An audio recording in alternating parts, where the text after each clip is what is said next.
And I just turned around and I hauled ass out of there. I was done. I wasn't dealing with that. The hypocrisy of the cult is one of the things that turned me away the quickest. When I turned my headlights on, it turned and looked at us, and one of the things I remember the most were the eyes were glowing red. I see an orb of light. It is just circling these steps like it is waiting for me. And he begins to tell them that he saw a UFO. They're basically like, what are you talking about? That's 7 foot up on a tree, peeking around it, and that's where I saw the top of the muzzle, nose, and the eyes. As soon as I made eye contact with this thing, it felt like death. I'd like to take this time to welcome my guest today, Sang. Thanks for coming on here and talking to me. Yeah, no problem at all. Pleasure to be here. Would you like to let the audience know a little bit about yourself? Yeah, sure. So I live basically in the shadow of a place called Pendle Hill, which is in the northwest of Lancashire. Been living here most of my life. Currently hit like the 47-year mark, 48 this year. I've been camping up and around Pendle Hill now for like 20 years. Is it 20 years? It is 20 years. Oh God, I just made myself feel old. And yeah, Pendle Hill's, it's an interesting place to camp. Let's just say that. What else could I tell you? I work customer services, so sometimes just getting out camping and getting away from people screaming at you all day is just nice. Yeah. Customer services is, I'm good at it, but sometimes you just need to shut off, disconnect, and just go somewhere where nobody's going to bother you. And that's how I started camping, and eventually started camping up Pendle Hill. And that's when obviously my encounters started. So yeah, that's basically the top and bottom of it. Do you want to dive into your first experience out there? Actually, my first experience up there, I didn't know it was my first experience until much, much later. You know how I don't even like calling them dogmen. I actually prefer the term wolfmen, but it seems that dogmen's become the nomenclature. So I guess I'll keep using that. I don't even like calling them dogmen either. Yeah, no, it doesn't really do them justice when you first see one of them. And yeah, it's, but anyway, they have like this sort of, I don't know, what would you call it? Like an aura that surrounds them. You feel them before you see them. Does that make sense? Yes. Yeah. So, when I started camping up there, first few camps up there were absolutely fine. There's a couple of reservoirs up there called the Ogden Reservoirs. Now I don't know if you know much about Pendle Hill. What do you know anything about Pendle Hill? I know absolutely nothing. So Pendle Hill is the most haunted and supernaturally active place in the United Kingdom of Great Britain. Okay. You had the Salem witch trials. Mm-hmm. We had the Pendle witches. Obviously, you know, there's a whole history around Pendle of like devil worship and satanic cults. Obviously witches. Believe it or not, the guy who founded the Quakers, he actually visited Pendle Hill and wrote about it in his journal. But yeah, Pendle Hill is a very supernaturally active place. There's reports of demonic activity, people seeing shadow hounds, ghosts, and obviously, you know, dogmen. There's people reported seeing lights. It is a very, very, very active place. The hill itself and the sort of area surrounding. But so my first experience, like I say, I didn't even know it was really a dogman until much later on. But I've been camping up there a few months. A few months. And I was up on one of the reservoirs, just sitting, chilling, got a nice fire going.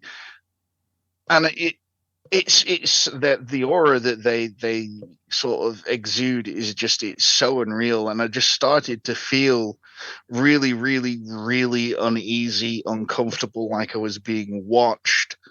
And at that time, like I say, I didn't know what was going on, but I felt so uncomfortable that I actually abandoned that camp. I just had this feeling in the back of my head that something wasn't right, and it's something that I'd never experienced before, because I'm usually quite comfortable with camping. Because before this, I'd camped in places like the Yorkshire Dales National Park. They've got campsites there. They've got places where you can wild camp. But it was so unsettling that I literally packed up and left that first time. Because you get that feeling in your gut, like something's not right. I shouldn't be here. It was a feeling like that, and so that was my real first encounter. But I didn't realize until encounters that came after that was like my first encounter. It must have been nearby. But yeah, that was really my first encounter. Didn't see anything, just this really uneasy, unpleasant fear creeping up the back of your spine, if you know what I'm saying. Yeah. It then moved on from there. I kept camping. My next camp, I moved somewhere else, didn't have an issue. And the first time I actually spotted a Dogman, in quotations, I was literally just relaxed at the campsite, fires blazing away, and I start getting that feeling again. There's just a little bit of rain falling, so I'm like under a little bit of a tarpaulin, and I just look up just in time to see like this. It's like a silhouette, because it was dark, so it was like a shadow moving in shadows. And at first I'm thinking it's probably just a deer. It's probably just a deer. But that uneasy feeling didn't leave, and I just kept staring in that direction until eventually it was like these two little red pinpricks of light. And that was really the first time I saw a Dogman.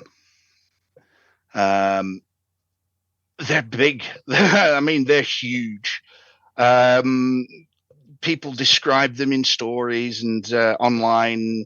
You hear people talk about them until you're actually standing there staring one of them down. You don't realize just how big they actually are. I mean, it's a scary experience. I mean, a really scary experience. It just sort of watched me for a bit. Very, very uneasy feeling. Very, like, at any moment he could just decide that he doesn't want me there, and that's it. I'm done. And from there, those sort of experiences, I don't have them every time I camped up there. But from then on, I started having more and more sort of encounters with them. Somewhere I would see them, somewhere I wouldn't. Thankfully, they've never actually, put me in a position where I've had to run for, fear of being hurt. I have been in situations where I've thought, I don't want to deal with this today, and just left. But I've never been in a position where I thought that they were going to actually physically harm me, thankfully. How many have you actually, how many encounters have you actually had? Over 20 years?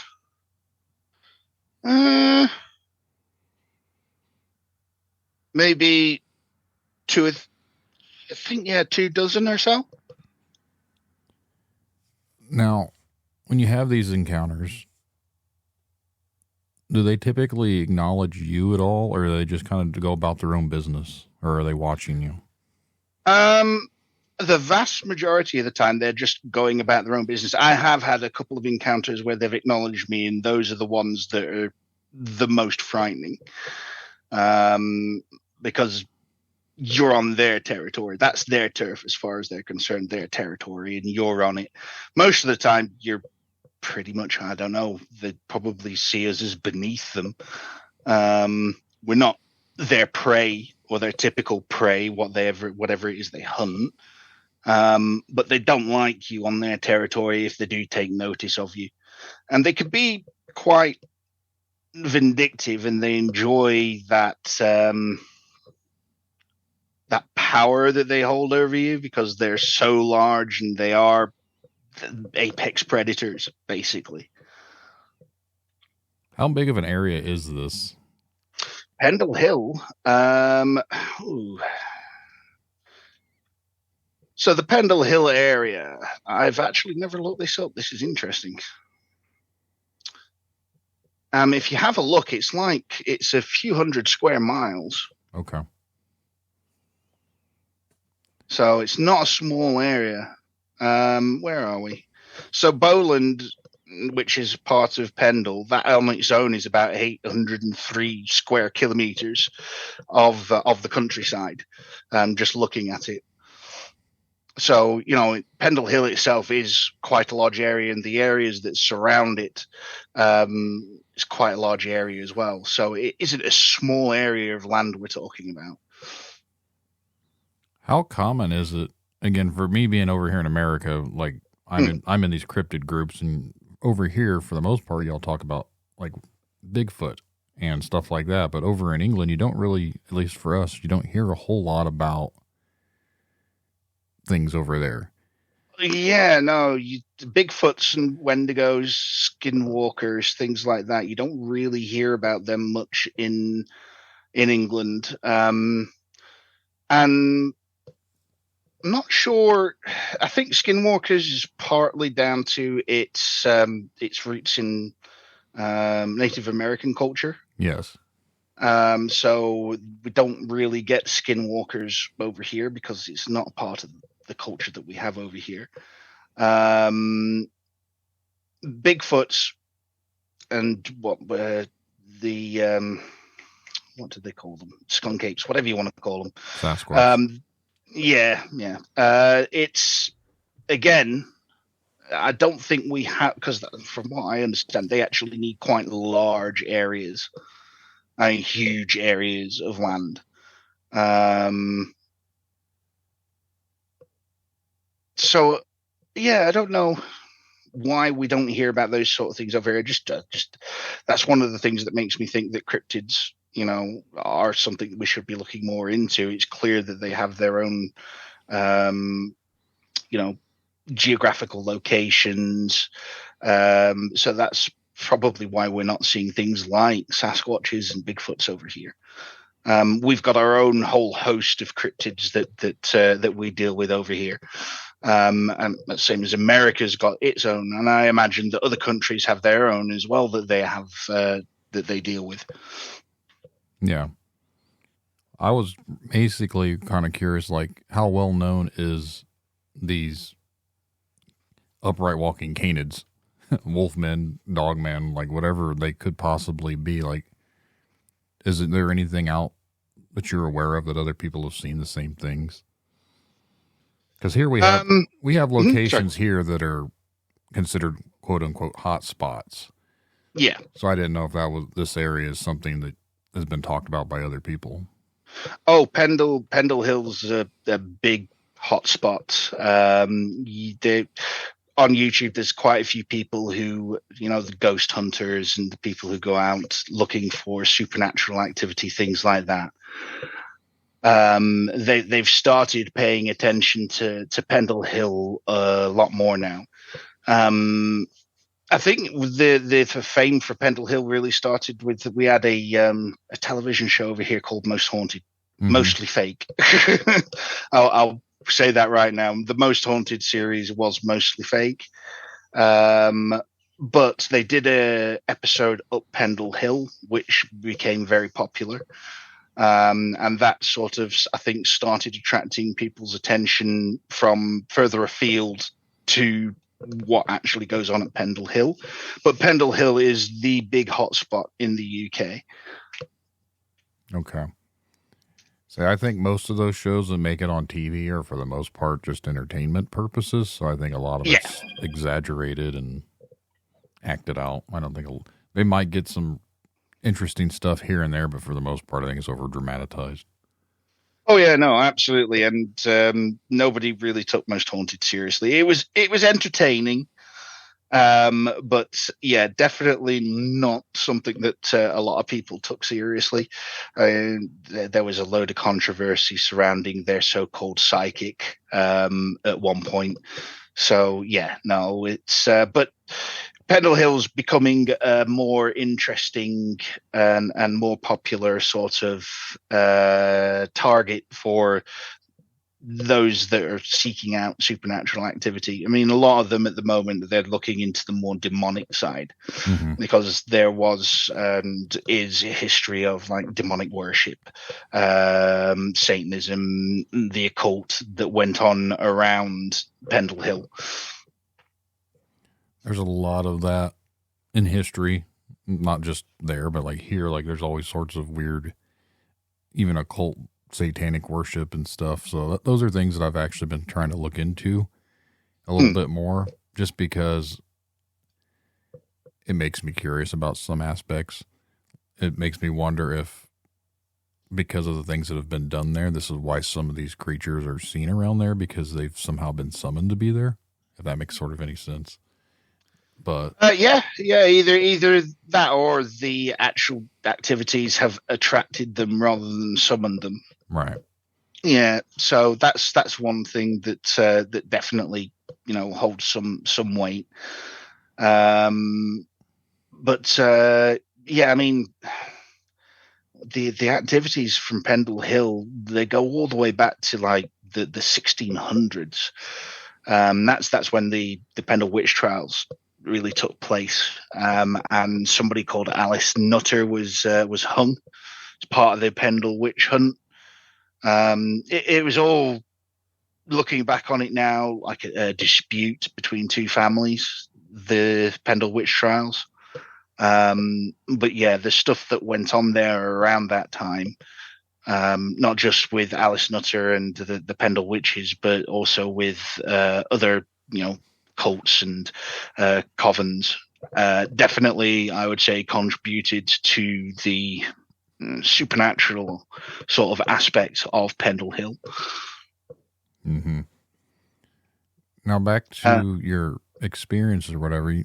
How you said these things were large? Yeah. What did they, to you? Like, I've seen several different descriptions, and I've had my own sort of experience with things. What did they look like from your experiences? Like, what do you remember to be actually look like? Did they have hands? Did they have like their fur details? Like, yeah. So they're usually, the ones that I've seen are like 8-9 foot tall, built like brick shit houses. Oh, sorry. Am I allowed to swear? You're fine. You're fine.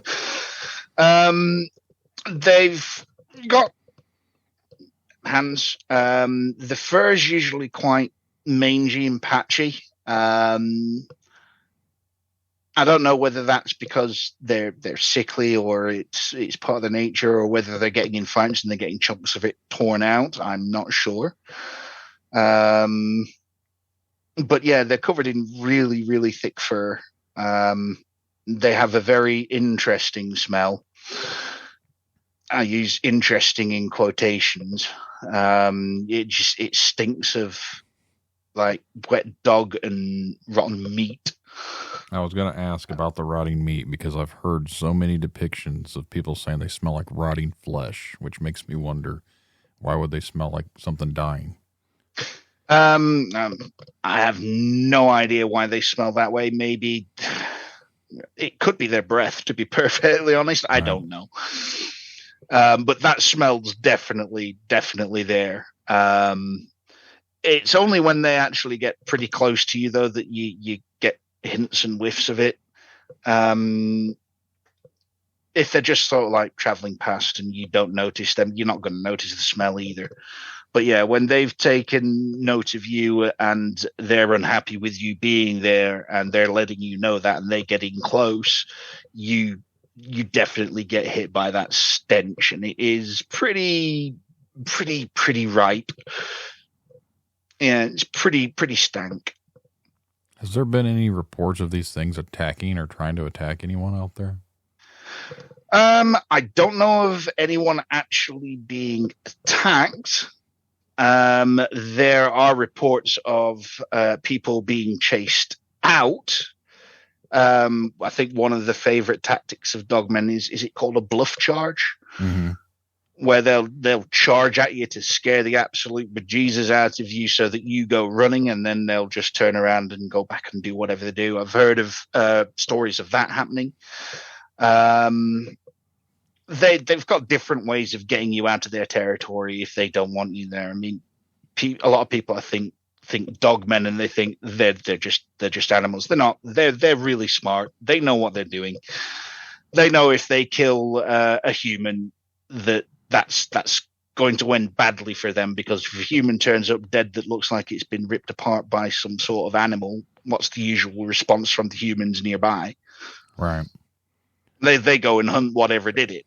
Especially here in the UK, I mean, one of the things that we do, if we hear that, for example, a rabid animal's somehow loose or gotten loose within England, they actually go on huge culls to stop it from spreading. Is one of the things that we used. I don't know if we still do it anymore as much, but that's one of the things we used to do. We got word of a rabid animal. That was it. That entire area got culled until we were satisfied that that animal that had the rabies was gone. Mm-hmm. So they're not stupid. They know that if they kill a human or even attack a human to the point where they're leaving marks and scars, then similar things are going to happen to them. We're going to turn up with the force multipliers, and it's going to make their life a lot more difficult. When you had your sightings of them, were they ever more than just one, or did you see them in a group setting? I've never seen them in a group. I've seen different individuals, but I've never seen them grouped together. They seem to be solitary for the most part. And the way I could tell that they're individuals, some of them are slightly large, obviously different sizes. One of the ways as well is the color of their eyes. They'll have different shades of eyes. Some will be closer to amber, some will be closer to red. And I think I've spotted about 3 or 4 different individuals so far in the past 20 years that I've been up there. But yeah, they generally tend to stick to themselves by the looks of it. The head part of them, I've heard different depictions of how people describe their heads. Like, do they look more wolf-like, or are they more Rottweiler-like? Or I've heard some say they look like pit bulls. Their faces are really, again, unique to the individual. Just like, we look different from each other. They do look slightly different from each other. There's some that do have the short. There's one that I've seen that has a short, powerful sort of like pit bull like snout. There's one up there I've seen is more like a Doberman pincer. Okay. He's got quite a long muzzle on him with the sharp pointed ears. I've seen something that's more similar to like a wolf as well, where it's just got that strong jaw, but it's still quite elongated, but not like thin like a Doberman's is. So they're different. They've all got different sort of appearances in the face. This is not so much a question for an answer, but what do you think these things actually are? That's a really good question. I don't think that they're natural.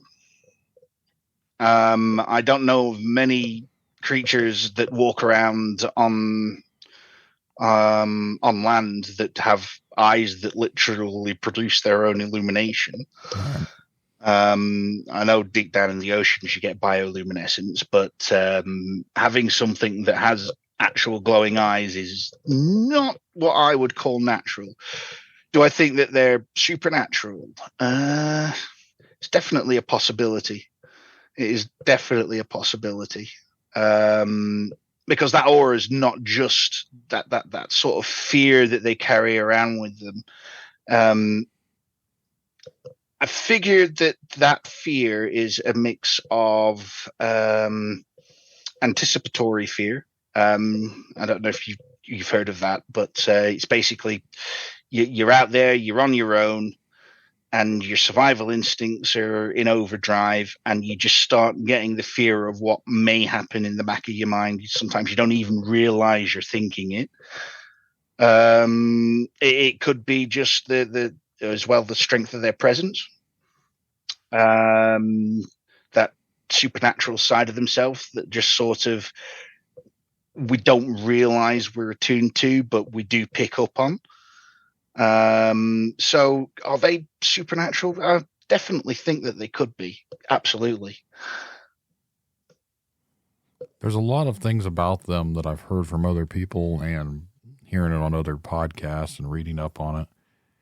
They have these abilities that don't seem to suggest that they are normal in the sense of a flesh and blood biological creature. Now, I can't attest to this and say this is 100% true because who knows, but some people hear voices. Some people say these things are smiling at them. There's all these different variations of these stories. So to me, a lot of it doesn't make a whole lot of sense. And then you have people saying that they've come up to their doors or windows and they tap on the glass. Yeah, I've heard them stories as well. For me, it's like if they're doing something like that, and if they really wanted to get people, why are they like tapping on the glass? So it's almost like it's a game to them. I think that, I think you hit the nail on the head there. I think that they enjoy, they're a little bit, at least the ones that are the darker ones, the ones that, the ones that are typically encountered, they're definitely, I would say, they can be sadistic, which is an unpleasant thought. I think that they, like I think I mentioned earlier, I think they enjoy the power that they quite clearly hold over us, that at any second they could just literally, flick their wrist and that's it. We're lying on the floor dead. And I think they do play games with us. Which just, it's cruel. Which again, I've not experienced this sort of behavior myself, but I don't doubt the stories that have been told because I've got no reason to. But if they've been like tapping on glass, smiling at people, talking, I've not heard one of them talk yet. I don't know how I'd feel if that happened, but if all of those things are happening, then that's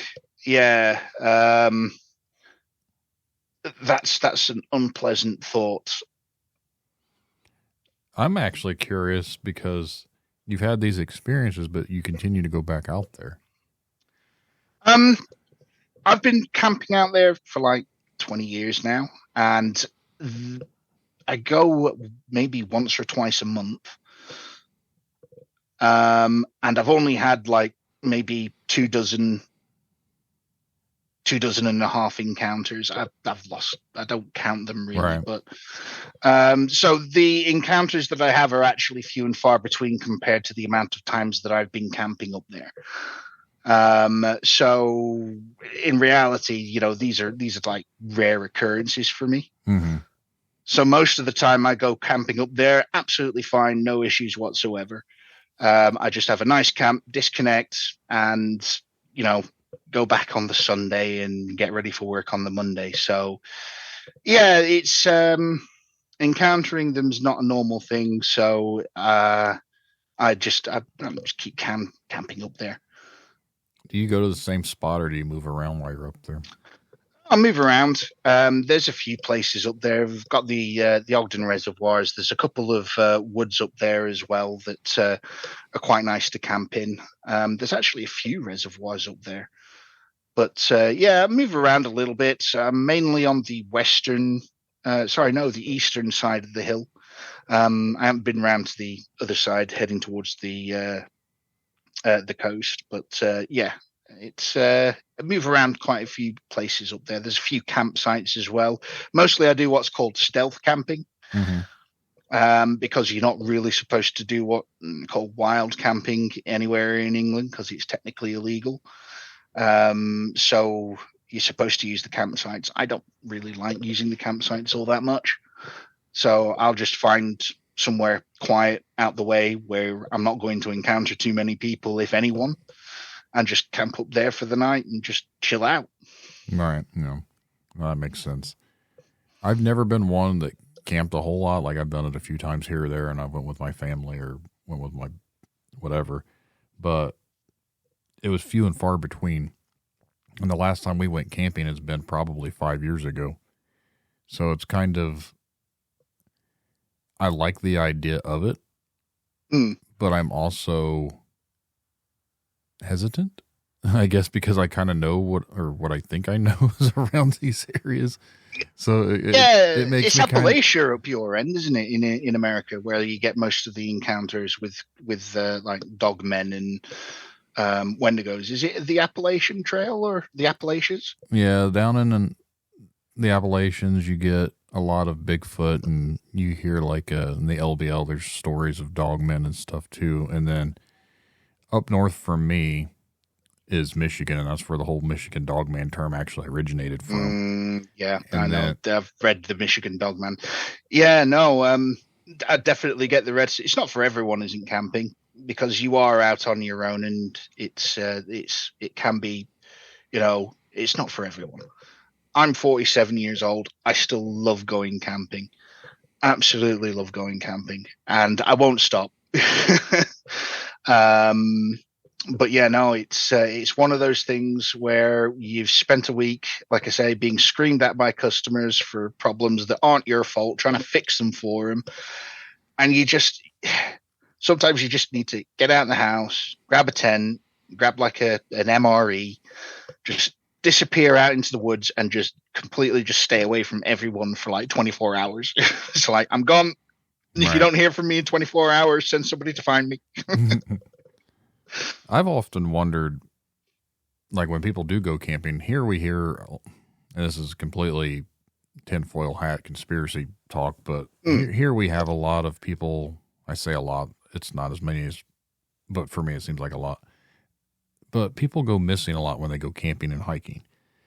And they're usually in these national forests, like protected government lands, and their parks, and they go out and they go, well, I understand that people can get lost. But then some people, like Dave Paulides has a show, like the Missing 411, where these people just randomly miss. There's no trace of them. There's nothing. They never find any evidence of them. They just vanish. And if you put a layer of cryptid sightings over top of where these people have missed, like come up missing, it kind of coincides with that. Like the areas where these people were last seen were also had reports of other like weird anomalies been there, like even UFO sightings. So it's like there's a lot of weird activity that goes on in these areas, and these hot spots from weird activity is also where these people come up missing. So it's like, is it related? I don't know. I mean, it's definitely correlates. You're getting these people missing in these high areas of, cryptid activity or supernatural unknown activity. It's definitely interesting. I don't know much about the 411. It's not something that we really hear about here in the UK. I've heard about it because, since I started having these encounters, I've been looking into cryptids and all sorts. Right. The missing 411, in fact, I think it was Mr. Ballin. I don't know if you heard of Mr. Ballin. He does these stories, supernatural stories in a narrative format on YouTube. He's an ex-Navy SEAL. Okay. And he reads these stories out about demon encounters. The Dialatov Pass, I believe he's done that story as well. Really good YouTuber. But a lot of the 411 stuff that I know about is from him. And yeah, no, definitely interesting. Definitely interesting. I don't know if it's like the government's involved. The government might be hiding it to try and avoid a panic. Because let's be honest, if people knew that these things were real for definite, I mean, what kind of panic would that cause? Right. I thought about this earlier because there's some other things I'm working on that aren't this show related, but my thought process was, if these things were real, what are the repercussions of it coming out that they are real? At this point, if the government can say that it was true and they've known for a while, and everyone's going to be backlashing against the government. Same thing like with UFOs. If they come out and say, hey, aliens are real, here's a UFO, we've known about them all this time, you're basically admitting that you lied for all these years. So I don't ever see them coming out and being like, we were covering it up, because that admits that they lied. And I don't ever see a government coming out and saying that they admitted they lied. No, I don't think that they'd ever come out and admit it, just have a press conference and say, yep, these things are real. We've covered them up for years. Because, yeah, there'd be a degree of backlash, but then there'd also be the panic of, oh my word, they're actually real. What are we going to do? There'd just be panic and breakdown. So I can understand to a degree if the government knows about them wanting to keep it hush hush. But them being complicit, with the conspiracy, them being complicit with the people going missing, I can't see that for some reason. It doesn't. The logic doesn't track. Right. No, I'm not one to believe everything, especially when it's mainstream. But I'm also not one to think that everything is a cover up and a conspiracy. So now when it comes to Bigfoot, this is where I struggle at. There's been so many reports of people seeing these Bigfoot type creatures, and there's been a lot more here lately about Dogman. Dogman's kind of become a trendy thing, which I don't know why, but kind of has. And if everyone that's claiming they had an experience or they saw something or whatever, I feel like at some point, if all these were true, we'd have more definitive proof at this point. Because there's so many other podcasts out there that are similar to what I do that have people that I've never talked to coming on their show having these experiences and talking about the things that they've experienced. You start adding all these people up, that is a hell of a lot of eyewitnesses seeing something. But where is the proof of it? Like, for some reason, we don't have any undeniable physical evidence to prove that these things are real. Yeah, which is weird because with Dogmen as well, we've at least got some sort of footage and photos of like Bigfoots and Sasquatches. You can argue the authenticity of those photos all you want, but at least we have something.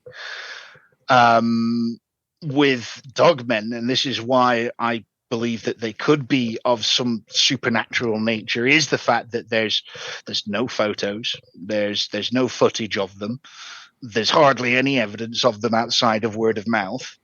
I mean, I think you asked me the question: have I ever tried to go up there and like get footage of them and get photos of them? Oh, fair, yeah. And like I say, the reason I go up there to camp is to just disconnect. So I don't take a phone with me. And to be honest, even if I did, the times that I see them, it's dark. You're not going to get a decent photo of them. It would just be more pixelation. I think, It'd just be more blurry pixelation, and then everyone argues about that too.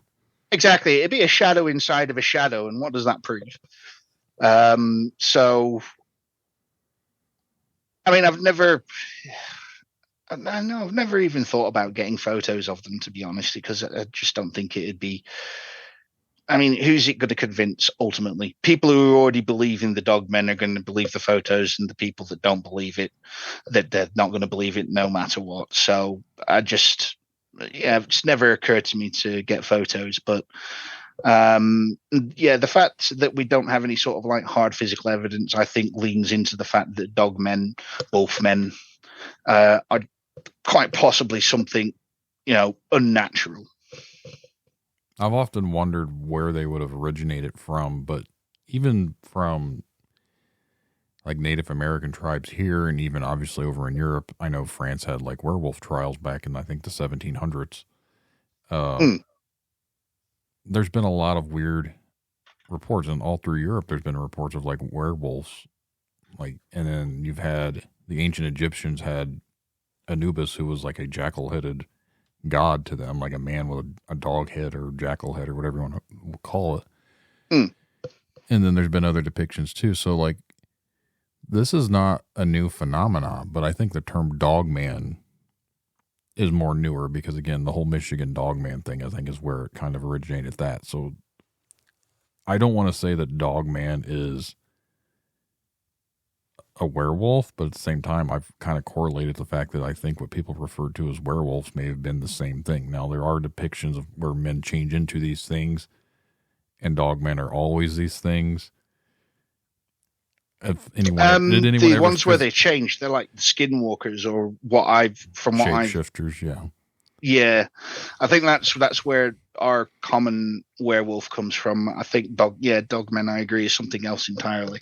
Yeah, if they are what they are, then I think they are more all the time those types of creatures. I don't think it's a man morphing into that. And anything that does morph into that, like the skinwalker, at least to my knowledge, that's more of a Navajo type of thing. And there's certain aspects of how you become a skinwalker, and it's all ritualistic, and they're not even like a cryptid. It's more of a, like I said, it's more of, I don't even want to call it a spiritual type thing, but it's not a cryptid. And then you have random encounters of shapeshifters, and they're not a skinwalker, but all like different American tribes have all had their own versions of things. And I think a lot of these things are based off the same exact thing, but they all called them something different based off their legends and their myths. So if you start to break it down into like the descriptions of what these things look like the Wendigo was a pale, like humanoid thing. It was actually a person that became like cannibalized. And the depictions that we have now, like with the antler heads and everything, that was a modernized version. We kind of bastardized the original descriptions. So what they originally were like a pale humanoid type thing. We also have things over here that people say are pale crawlers and rakes, which rakes was actually invented on creepypasta years ago. But they were based off of descriptions of these pale humanoid looking things. Again, that almost lines back up to what the Native Americans were originally calling Wendigos. Wendigos, yeah. Yeah, it's interesting. It's like an ever evolving sort of mythology of cryptids.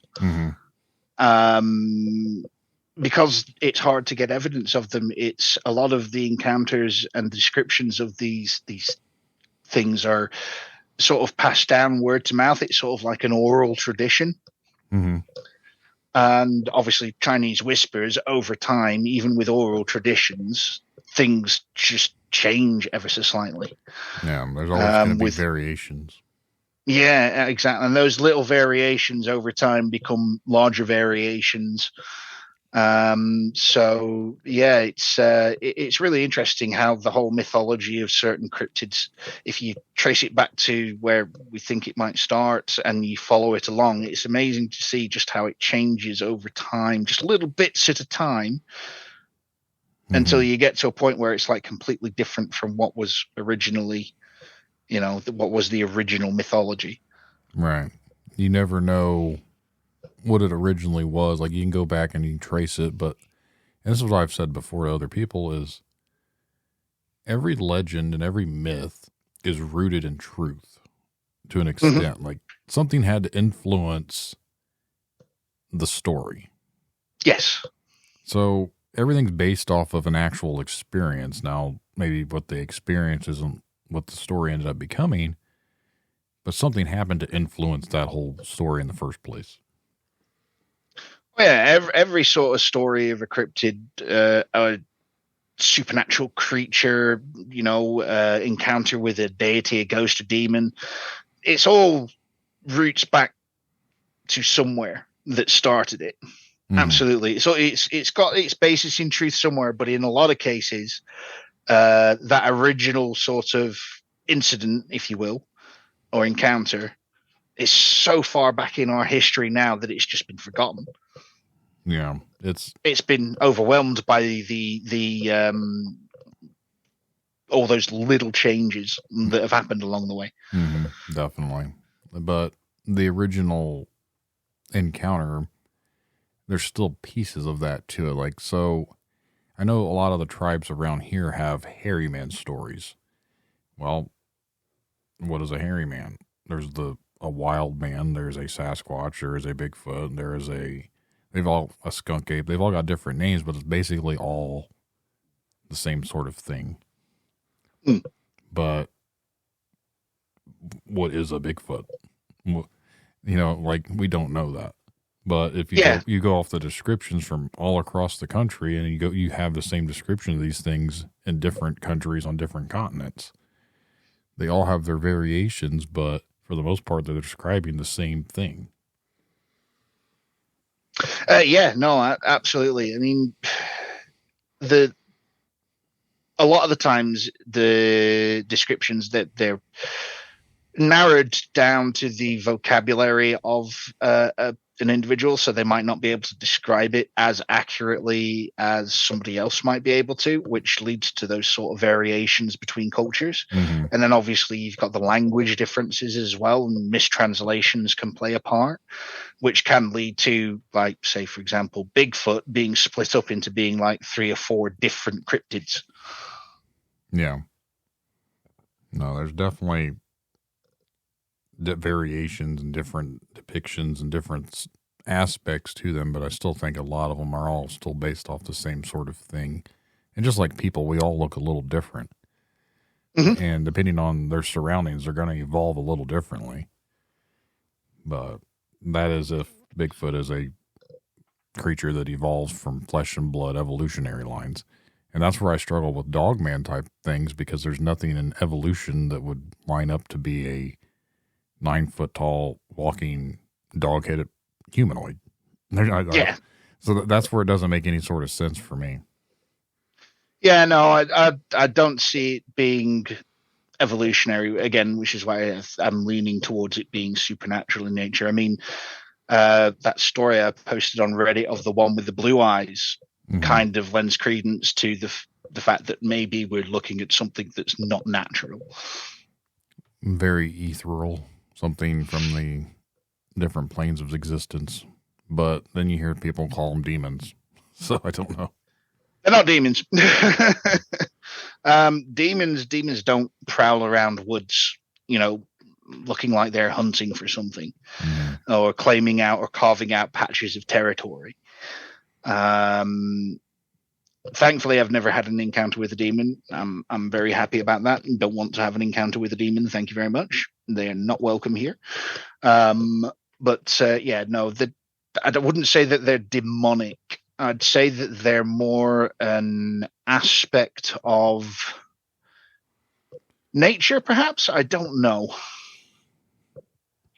Because nature can be very cruel, and I think they're that aspect of it, maybe personified. I'm just speculating and guessing here. Literally just speculating and guessing. That's all. Yeah, that's all anybody can do. I know. It's yeah, I mean, I'm definitely leaning to being supernatural. I don't think they're anything that could have evolved. Whereas you've Sasquatch and your wood apes, your skunk apes, those I could definitely see them evolving from primates. Right. Yeah. Well, we've been going on for close to an hour. Is there anything else that you would like to discuss before we wrap this one up? No, not really. I'm just really thankful that that you thought enough to bring me on and have a chat with me. It's been good fun. Just having a chin wag. No, I appreciate you coming on here and talking with me. But no, when it comes to anything, especially like UK or anywhere else, it always interests me because, again, I'm here in America, so I don't always get to hear all the stuff from over there. So I always find it fascinating when someone else wants to come on and talk and share some of their experiences from other countries. Yeah, I mean, I think England as well, with it being as old as it is, we've got quite a rich tapestry of cryptids, you know, from like the Loch Ness Monster to the Beast of Bogdan Moor. So we've got quite a few cryptids here ourselves. So yeah, I just hope that I've maybe piqued people's interest in getting them to come over here, have a little bit of an explore around the area. Pendle Hill, like I say, is been officially recognized as the most haunted place in the UK. So if you think you're brave enough, yeah, come and have a camp out. The UK is my number 2 most listened to region. So. Oh, right. Okay. Yeah. We do like good campfire stories. I said I'm number 1 in America for most of my stuff, but UK is number 2. So glad to have listeners over there that enjoy what I do, and I love talking to people like you and everyone else too. But it always interests me, like I said, to hear from someone else from a different country, because we all have our own unique stories, but again, they're very similar, and it still just makes me wonder, like, exactly what all these things are. But again, I don't know if anyone's ever going to have an answer. I don't think we'll ever get a definitive answer. But do we really want a definitive answer? Do we really want to know? Because it kind of ruined the mystery. At this point, I just want to know what happened to me. I want to know what I saw. And I don't care if the rest of the world never gets to know. For my own self, I just need to know. It's like that burning desire that I have to know. Yeah, no, I get that.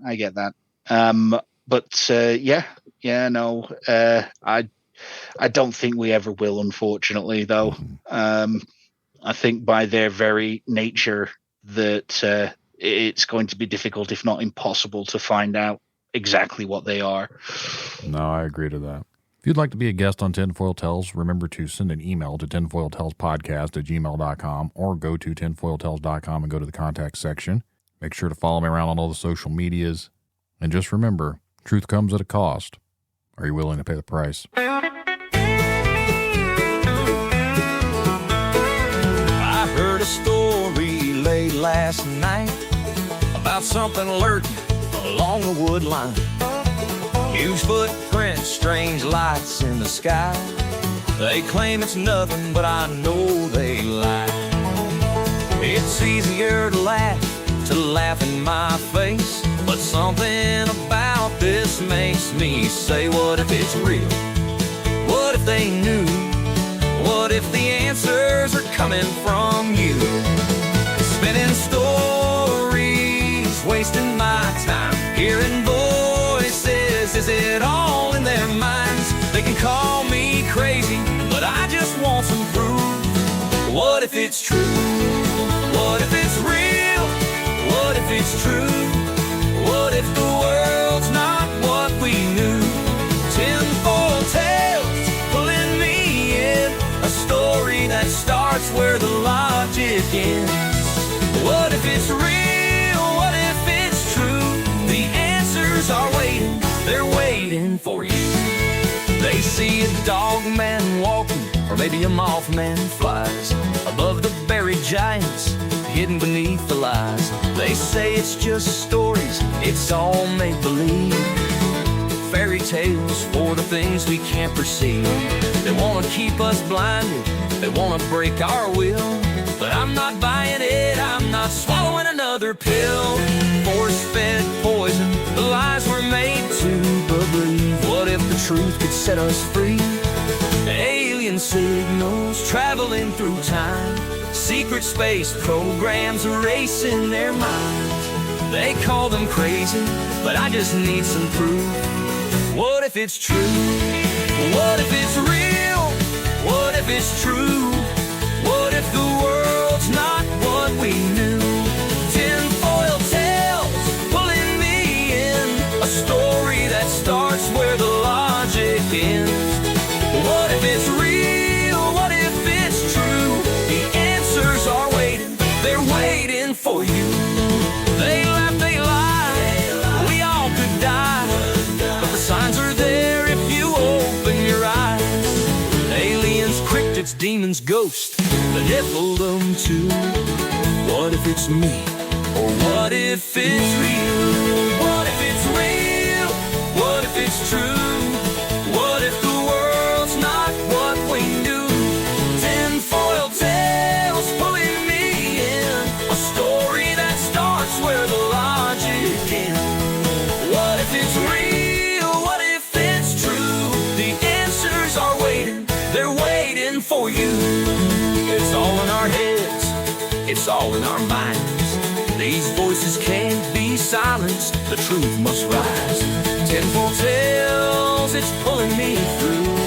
What if it's real? What if it's true?